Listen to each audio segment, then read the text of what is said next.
أعوذ بالله من الشيطان الرجيم. بسم الله الرحمن الرحيم. الحمد لله نحمده ونستعينه ونستغفره ونعوذ بالله من شرور أنفسنا ومن سيئات أعمالنا. من يهده الله فلا مضل له ومن يضلله فلا هادي له. أشهد أن لا إله إلا الله وحده لا شريك له وأشهد أن محمدا عبده ورسوله. أما بعد. Assalamualaikum warahmatullahi wabarakatuh.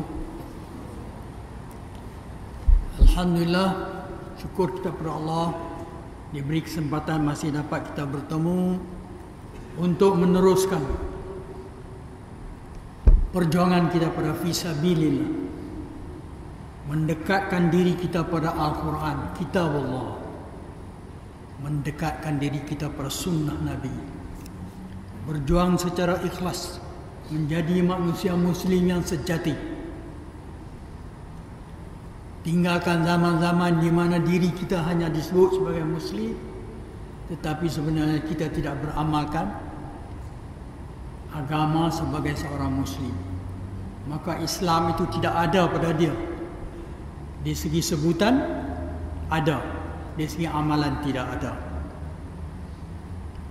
Kerana ia meninggalkan petunjuk Allah.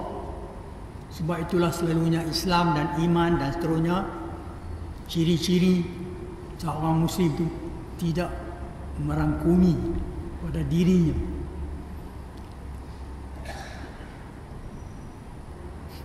Untuk malam ini, sebagaimana saya sebut minggu sudah, kita nak cuba masuk ke peringkat di mana kita melihat bagaimana Al-Quran berhujah. Sebab hujah-hujah Al-Quran dia macam lawyer juga, ya. Ada yang berbentuk tanya, kita sendiri jawab. Ada yang bentuk jawab, tidak tanya. Ada bentuk keterangan, ada yang berbentuk ugutan, ancaman, macam-macam. Jadi pada malam ini kita mengambil hujah di mana yang biasa digunakan oleh manusia yang berteraskan semata-mata pada akal. Ini hujah yang banyak, dan hujah ini adalah hujah yang disukai ramai kerana ia menggunakan akal. Dengan akal ini mereka rasa sudah sempurna, mereka menjadikan akal itu sebagai satu hujah. Benarnya akal saja tidak cukup dalam Islam. Sebab Islam dia bukan agama akal, dia agama wahyu. Jadi kalau dia balik berakal, dia jadi iblis. Maka kita naklah hati-hati dalam kita membahas agama.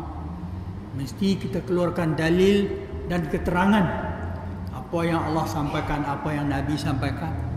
Maka barulah boleh diterima sebagai unsur-unsur agama. Kita perhatikan antara argument ataupun hujah-hujah yang popular dalam Al-Quran bersabit dengan akal ini adalah bersabit dengan manusia dia mati. Apabila dia mati bertahun-tahun, mungkin beratus tahun dan mungkin beribu tahun, dia akan meninggalkan tulang belulang dan kadang-kadang sampai debu saja. Kadang-kadang kita tengok kubur bila digali pun tak ada apa pun, tanah saja. Mayat tu sudah sebati dengan tanah. Bila kita perhati tanah tu, untuk nak ganti tempat tu bagi orang lain, kita pun kadang-kadang tertanya juga, boleh ke dia nak hidup balik ni? Tak ada apa pada kawan ini. Timbul rasa tidak yakin pada diri. Allah kata, aku akan hidup kembali manusia ni dalam alam akhirat. Macam mana nak hidup? Kita tengok tak ada apa pun. Jadi kita perhatikan sepotong ayat, iaitu Al-Quran muka surat 310. Tuan-tuan perhatikan Al-Quran 310. surah Maryam, iaitu surah 19. Kita lihat satu surah yang bersabit dengan perkara ini, bagaimana manusia mereka menjawab dan bagaimana Allah counter jawapan itu ataupun memberi hujah balas. Ayat 66, saya ulang, surah 19 Maryam, Al-Quran, muka surat 310.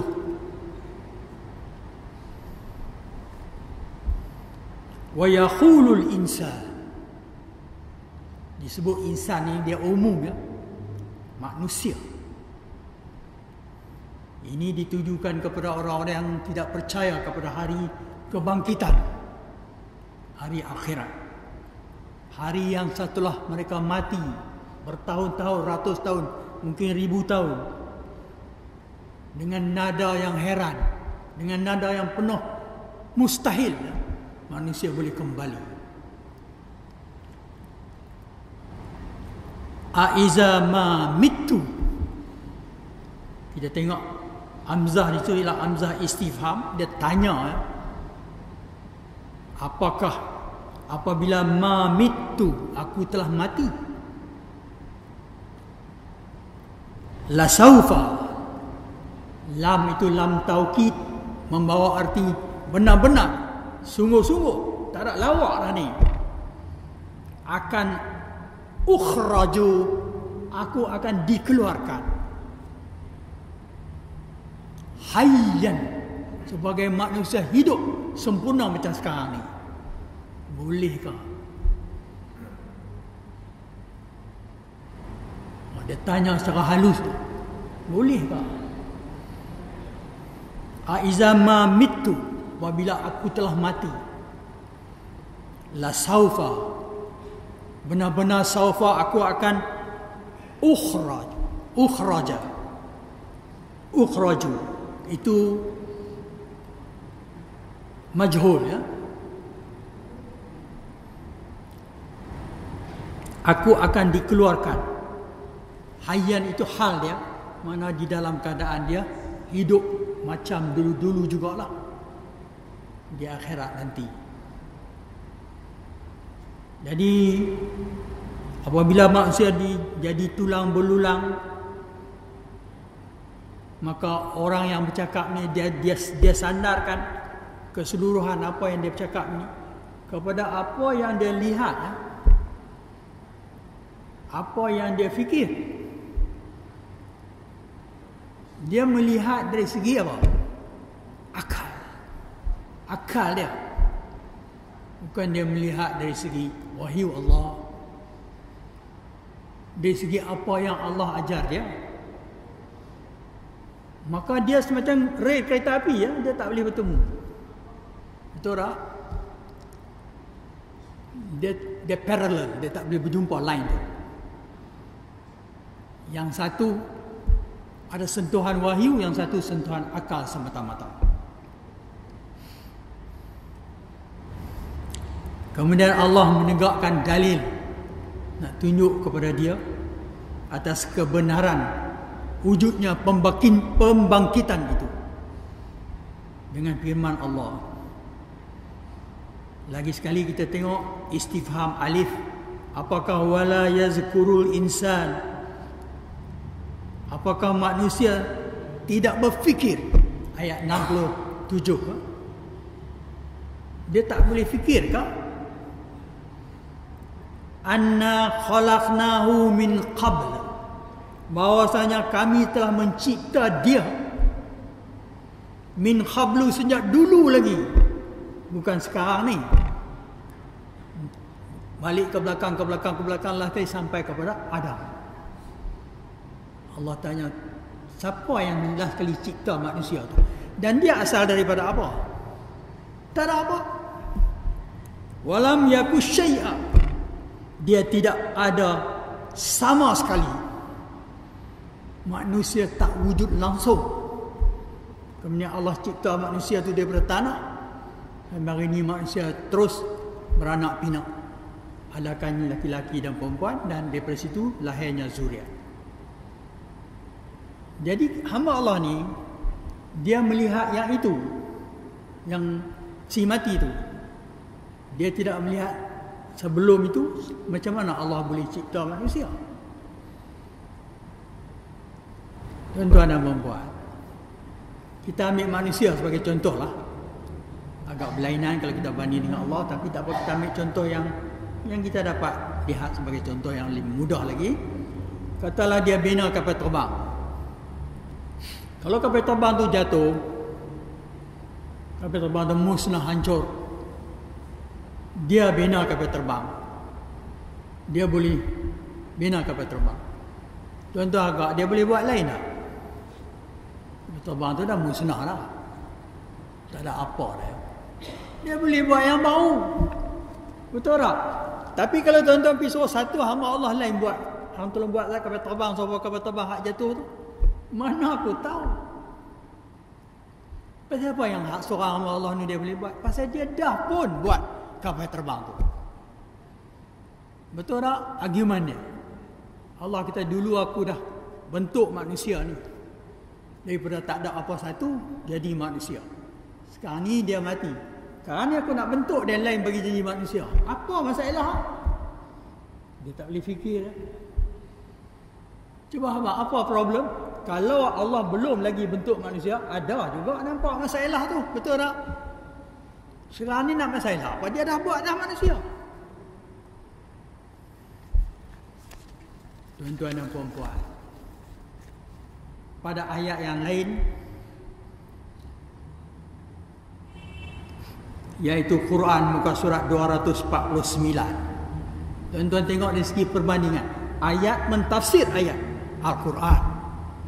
Itu sebab itu Al-Quran kita tak boleh baca 2-3 ayat berhenti macam tu. Kita kena halusi ya. Tadabbur Al-Quran artinya kita mengkaji Al-Quran. Sekarang kita kena buat bandingan ayat ini dengan ayat Ar-Ra'd, ayat 3, surah 13 muka surat 249 Al-Quran ayat nombor 5.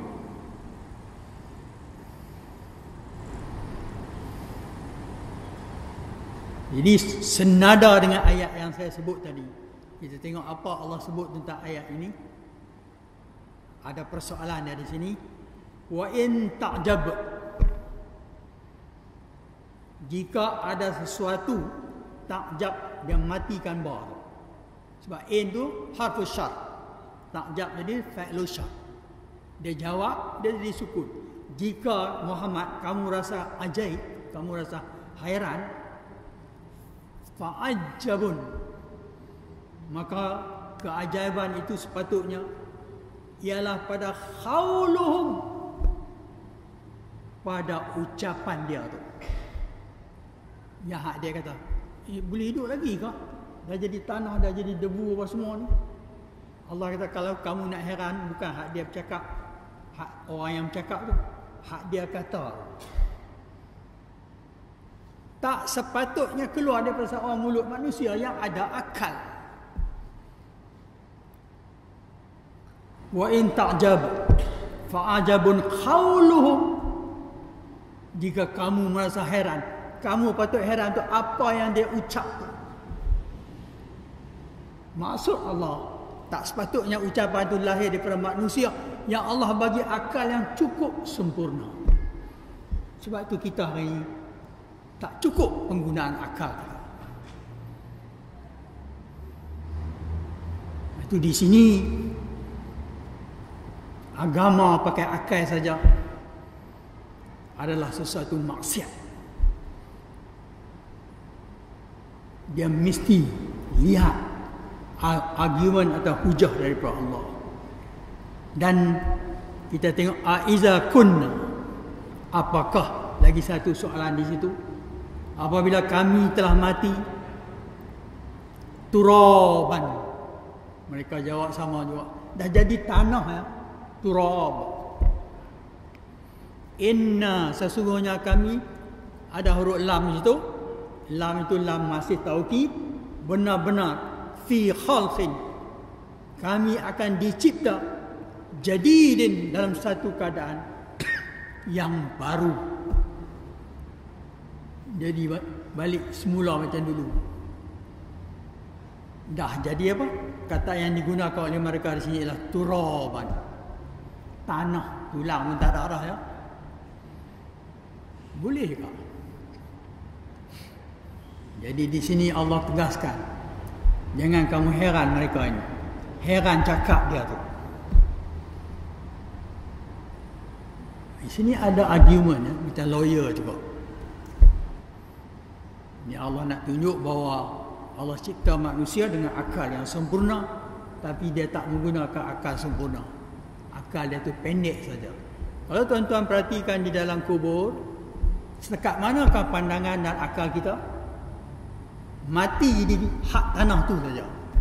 Adakah akal kita akan pergi beyond, lebih daripada hak yang kita tengok dalam liang lahat tu? Lebih daripada situ, adakah? Tak ada kan? Mana dia alam barzakh? Cakap mai. Kalau tekat tu saja, dia jadi alam kubur.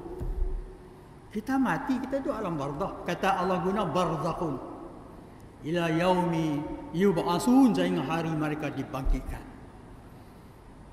Di hadapan mereka ada barzakh. Satu tutupan dinding, dia tak boleh keluar. Dan di situ ada keluasan, ada kelapangan. Macam mana besarnya alam barzakh, tidak ada siapa yang tahu. Tapi bukan kubur tu. Jadi mata kita menipu kita.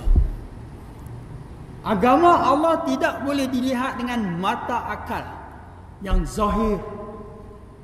Selalu Allah sebut siapa dia yang tak buat kerja lagu ni, yang dia tak melihat dengan mata akal bodoh manusia ni. Mereka ialah golongan ulul albab. Dia tak melihat, nampak oh dekat tu. Dia tahu ada lagi jauh ke belakang sana. Tak dapat nak dibayangkan ya. Apalah alam barzakh ini. Dan di situ kita tengok banyak hadis-hadis yang bersabit dengan alam barzakh. Siapa yang hidup senang dalam alam barzakh, dia akan menghadapi akhirat dalam keadaan senang. Kalau dia hidup susah dalam alam barzakh, dia akan hadapi akhirat susah. Bertahun-tahun dalam alam barzakh kita tak tahu. Tapi kalau dia senang di alam barzakh, dia senang terus-menerus sampai ke alam akhirat. Kemudian tuan-tuan dan puan-puan, tengok lagi satu tafsir Al-Quran atas Al-Quran. Dalam surah Yasin yang popular kita selalu baca. Malam Jumaat baca Yasin, baca malam apa pun. Muka surat 445, surah Yasin, surah 36, ayat 78 dan 79. Wa daraba lana masalan, dan ia menjadikan bagi kami perumpamaan. Manusia umpamakan Allah. Tak boleh nak hidup manusia yang telah mati. Macam mana Allah nak bagi hidup manusia yang telah mati? Dah jadi tulang, dah jadi debu. Padahal Allah kata wa nasiya, ia telah lupa khalqahu, ciptaannya. Ia telah lupa kejadiannya. Siapa cipta aku? Sebab dia tak ingat Allah yang mencipta dia. Maka dia heran macam mana Allah nak menghidupkan orang yang mati. Dapat tak? Sebab itu hujah kita jangan lari daripada alignment asal dia. Qala, di situ dia berkata, man yuhyil idham, siapakah yang boleh menghidupkan tulang idham, wahya ramim, yang hancur luluh, tulang tu dah tak ada dah.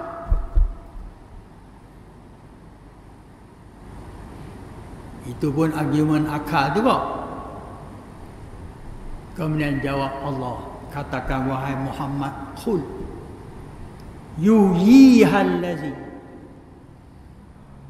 katakan ia akan dihidupkan oleh allazi, yang Tuhan yang ansha'aha, yakni Tuhan yang menjadikannya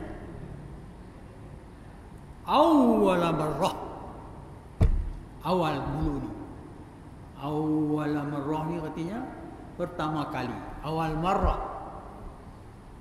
Marratan sani yang kedua, marratan salis yang ketiga, akhir marrah kali yang terakhir. Ya, itu bahasa Arab. Wa huwa bikulli khalqin alim. Allah adalah maha mengetahui pada setiap ciptaan dia. Jadi di sini argumen dia pun serupa juga dalam surah Yasin. Man yuhyil 'idham, siapa yang boleh menghidupkan tulang-tulang yang telah wahiya ramim, yang telah hancur lebur, hancur luluh, tak boleh nak guna lagi, ya. Lepas tu Allah jawab, Allah akan menghidupkan. Tuan-tuan dan puan-puan, lagi satu juga jawapan pada surah Al-Quran, surah Ar-Rum, surah 30 ayat 27. Quran muka surat 407. Macam mana hujah ini? Jawapan daripada Allah, sebahagian daripada surah, wa huwallazi yabda'u, dan dia Allah yang yabda'u, memulakan, khalqa, ciptaan. Dia yang memulakan ciptaan manusia. Summa, kemudian yu'iduhu, dia mulai menciptakan makhluk, wa huwa ahwanu alaihi, dan kita perhatikan, dan dia lebih mudah baginya, ahwanu alaihi. Apabila Allah dah membuat satu ciptaan, maka dia nak buat ciptaan yang sama juga, digunakan perkataan ahwanu, lebih mudah alaihi bagi Allah, tak ada masalah.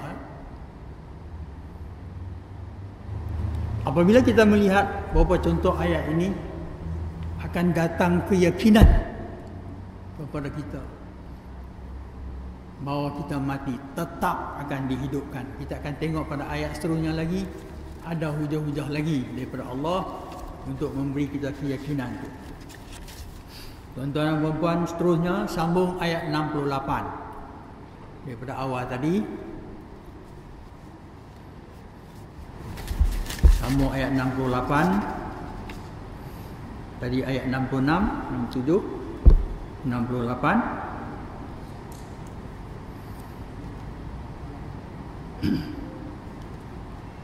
Quran muka surat 310. Fa warabbika, wa tu wa qasam, iaitu Allah bersumpah, ya. Kita nampak wa tu kita senang, ya. Tapi wa tu sumpah Allah, demi sesungguhnya. Ini Allah tak bohong, ya. Maka wa rabbika, demi sesungguhnya Allah bersumpah, lanahsyurannahum, lam itu lam taukid lagi sekali, pasti Allah, kami akan menghimpunkan mereka. Nun itu balik pada Allah Subhanahu Wa Taala. Kami, tujuan dia bubuh nun tu li ta'zim, untuk membesarkan diri Allah dengan perkataan nahnu. Jadi dia sebut lanahsyurannahum, nun di belakang itu ialah nun taukid, menguatkan hujah lagi. Benarnya perkataan itu adalah nahsyuru, berhenti situ, ya. Tapi dihidupkan, dia masukkan nun sabdu di situ. Nun tu dia sudah jadi nun taukid, menguatkan. Allah pasti akan menghimpunkan mereka. No escape. Dia tak boleh lari. Perkataan lam, perkataan nun sabdu tu, dua tu dia kunci di situ.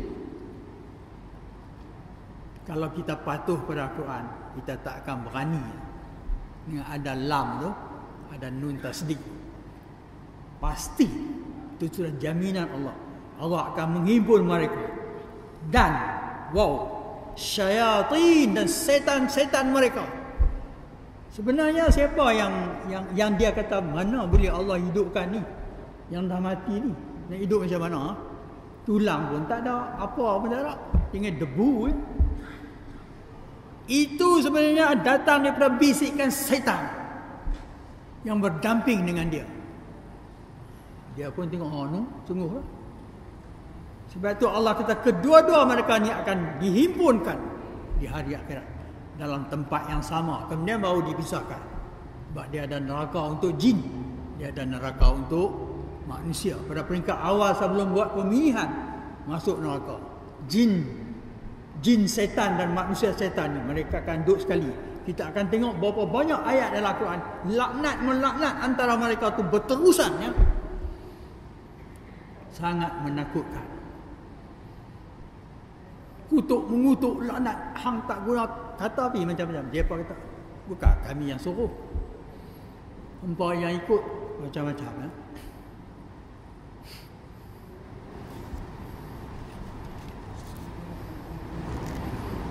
Jadi Allah bersumpah untuk mengumpulkan mereka kepada mahsyar. Jadi itu sumpah menunjukkan tetap berlaku. Jadi dia tidak ada alasan untuk tidak mengambil berat dalam masalah ini. Bila Allah sebut, maka dia kena hati-hati bahawa akhirat pasti ada. Kita banyak keyakinan tu tak datang secara total. Keyakinan tentang akhirat tu orang kalau kita ditanya, hang percaya ke akhirat ni? Oh percaya. Hang yakin ke akhirat ni? Oh yakin. Banyak dia cakap ya. Kalau kita semua yakin akhirat tu ada, kita semua akan jadi manusia yang baik. Betul tak? Tak ada lah fitnah, menipu, buat jahat, zina, arak, judi, bala-bala semua. Takkan ada. Dia ada setan, off and on. Bila dia dipengaruhi oleh setan, dia ikut. Bila setan tu tak pengaruh dia, okey sikit. Sekali setan tu pengaruh dia, dia ikut.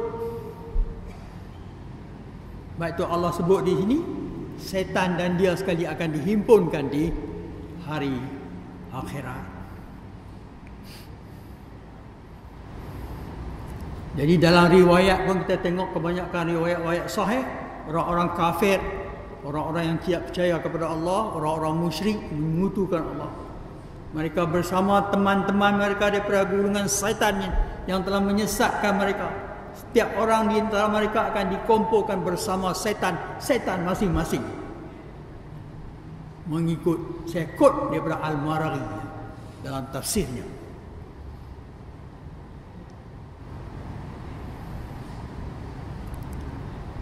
Pada ayat 68. Summa, kemudian.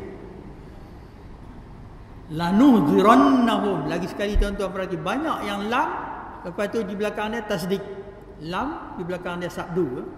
Ini Allah kuatkan makna dia. Kalau kita tak belajar ilmu tasrif dan tata bahasa, kita tak akan faham. Benar-benar kami akan menghazirkan mereka daripada perkataan hadara. Pasti kami akan datangkan mereka ke hadapan kami setelah sekian lama berada di sekitar neraka Jahannam, di bahagian luar neraka Jahannam. Lepas itulah dia akan masuk neraka Jahannam dalam keadaan apa? Jasiyah, berlutut. Dalam tafsir datang dalam keadaan berlutut ni banyaklah. Sebab tak ada tenaga dah. Berapa lama mereka berhimpun, berapa lama mereka berdiri, berapa jauh mereka berjalan. Ada setengah tafsir mengatakan terlalu takut kepada Allah, nak berdiri tak boleh. Sebab dia guna jasiyan, itu hal. dalam ilmu i'rab disebut hal keadaan mereka itu berlutut, tak boleh nak berdiri dengan kaki. Ini juga merupakan satu penghinaan di sisi Allah. Orang yang macam ni.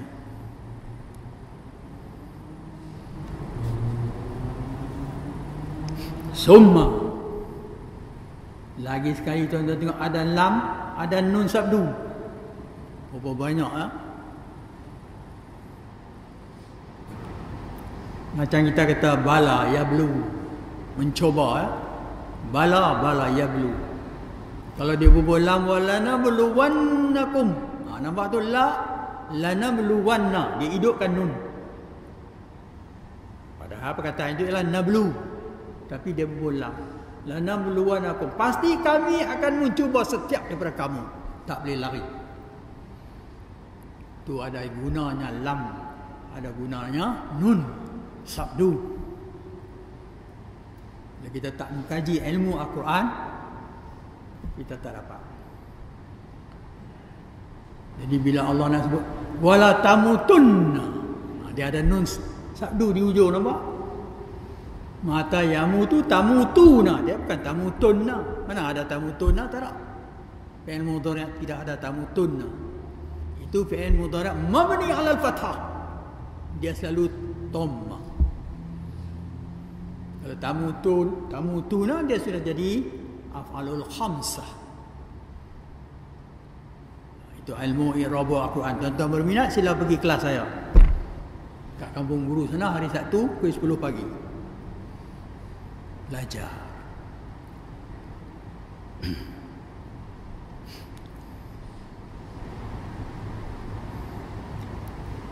Jadi kita perhatikan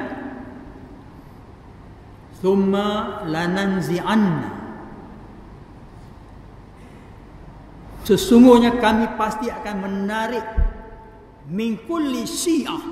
Syi'ah ni kata yang satu golongan, dari setiap golongan kami akan menarik ayyuhum, siapa di antara mereka asyaddu,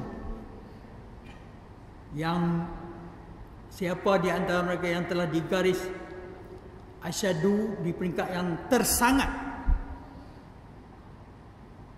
Tersangat apa di sini? Durhaka, sombong, degil, tak mau dengar cakap Allah.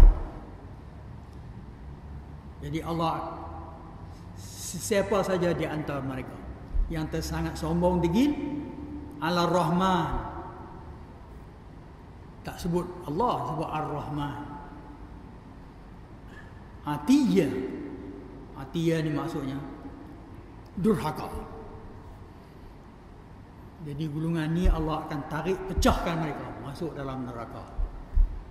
Yang hak baik dimasukkan dalam surga.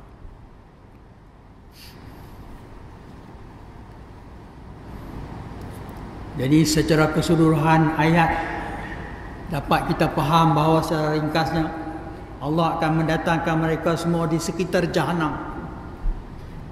Ada ayat Allah pasti akan melalui, kita akan melalui di sekitar Jahannam. Jambat kita tengok di sirat, jalan itu, titi sirat tu pun menuju neraka Jahannam. Dia bukan menuju syurga dulu. Bila dia lepas daripada neraka Jahannam tu, baru dia jumpa syurga. Kemudian memisahkan sebagian mereka dengan sebagian yang lain, yang tak daya upaya merentasi neraka Jahannam, mereka kekal di situ. Yang berjaya mereka akan teruskan sampai ke syurga. Barang siapa paling berlebihan dalam kekafirannya, Allah akan menimpa azab yang paling besar baginya, dan dia kekal di neraka itu. Maka azab bagi orang yang sesat dan juga menyesatkan lebih berat dibanding dengan orang yang sesat biasa.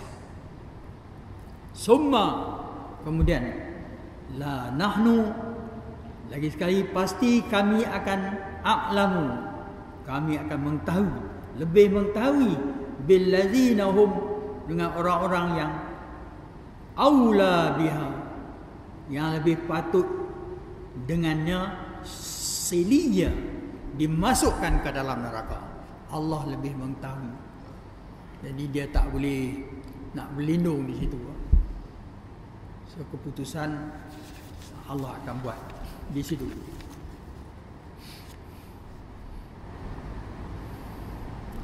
Pada ayat 71, wa in minkum illa, maka in itu jadi nafi. Tidak ada seorang pun di antara kamu illa wariduha, melainkan wariduha ni ialah kecuali dia akan dekat kepada Jahannam. Tu dia tak boleh lari dan berjalan di sekitarnya. Kana ala rabbika hatman, makna di sini satu ketentuan maqdiyah yang ditetapkan oleh Allah. Dia akan melalui jalan neraka tu dulu, baru dia masuk ke syurga. Jadi dia berjalan di sekitar neraka. Hal itu telah ditetapkan oleh Tuhanmu dan dijadikan perkara yang pasti dari Tuhanmu. Mana kita tak boleh buat pilihan lagi. Jadi di sini ada diberi riwayat daripada As-Sadi meriwayatkan dari Ibnu Mas'ud bahawa seluruh manusia, saya buat petikan di sini, pasti mendatangi as-sirat, jambatan, dan berdiri di sekitar neraka.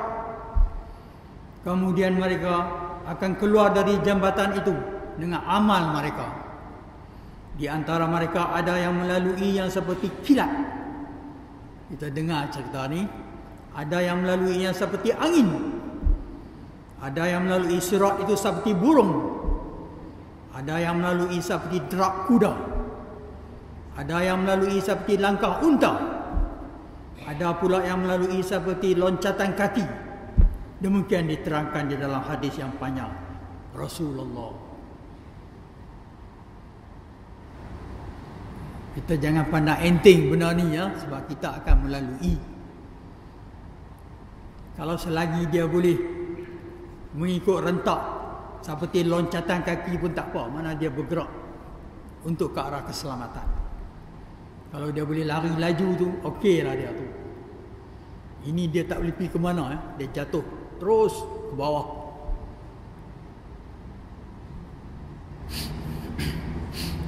Kata Nabi, yaridun nas, seluruh manusia, kulluhum, semua akan mendatangi neraka mengikut ayat Quran itu. Summa yasduruna, mereka akan keluar bi'amalihim, dengan amal-amal mereka. Jadi kalau amal dia baik, dia terlepas neraka tu. Kalau amal dia tak baik, dia sangkut lah. Tuan-tuan boleh semak balik di rumah, buka tafsir dan kaji ayat ini. Baca perlahan-lahan, insya-Allah kita lebih faham ya, bagaimana kedudukan di sirat tu. Ada orang buat lawak-lawak pula sirat tu. Tak apa, later aku boleh lari macam unta, no problem. Sekarang ni cakap apa semua boleh ya. Bila hari akhirat dia tengok titi tu pun dia naik gelabah tu macam tak boleh buat apa raya. Jadi kata Nabi, yaridun nasi kulluhum, seluruh manusia akan mendatangi an-nar, neraka ini. Dia tak boleh pergi syurga dulu, dia kena melalui sekitar neraka dulu. Summa yasduruna, mereka akan keluar bi'amalihim, dengan amalan-amalan mereka. Yang baik akan terus masuk ke syurga, yang neraka kekal di situ. Na'udzubillah, kita berlindung kepada Allah daripada yang tak baik. Semoga Allah beri kita panduan dan jalan yang terbaik. Pada ayat yang penghabisan saya 72, summa nunajji allazina ittaqaw, manakala seluruh makhluk telah melewati neraka dan jatuhlah siapa yang jatuh di antara orang yang kafir, wa nadaru zalimina fiha jasiyan. Jadi Allah akan menyelamatkan orang-orang yang bertakwa dan membiarkan orang-orang kafir di situ, berlutut di situ. Manakala seluruh makhluk telah melewati neraka dan jatuh, siapa yang jatuh di antara orang kafir dan durhaka sesuai dengan dosa yang mereka lakukan. Maka Allah menyelamatkan orang-orang yang bertakwa dari mereka itu sesuai dengan amal mereka, dan membiarkan orang kafir berlutut seperti ketika mereka datang. Jadi kedudukan pada ayat-ayat ini menjelaskan pada kita, daripada awal kita bicara itu tak habis sebagai satu ayat ya. Kita ada 3 surah ya untuk menjelaskan kedudukan. Apabila manusia tak percaya daripada awal tu, Allah boleh hidupkan manusia di hari akhirat. Dia akan menghadapi satu keadaan yang akan menyusahkan dia semua hidup dia, dunia dan akhirat. Sebab kesilapan dia tu, dia tak percaya. Macam mana Allah nak hidup balik orang mati? Jadi Allah beri satu argument dan hujah pada satu ayat dalam satu surah ini, supaya dia hati-hati, jangan duk cakap benda-benda yang pakai akal semata-mata.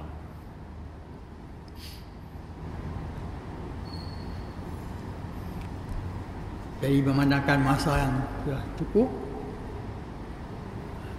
InsyaAllah pada minggu depan saya akan terus 2 ayat lagi yang sabit dengan kedudukan ini, hujah dan argument Allah, macam mana manusia yang tidak percaya semata-mata berdasarkan akal, dan bagaimana Allah menjawabkan hujah-hujah untuk menyedarkan mereka supaya kembali kepada jalan Allah.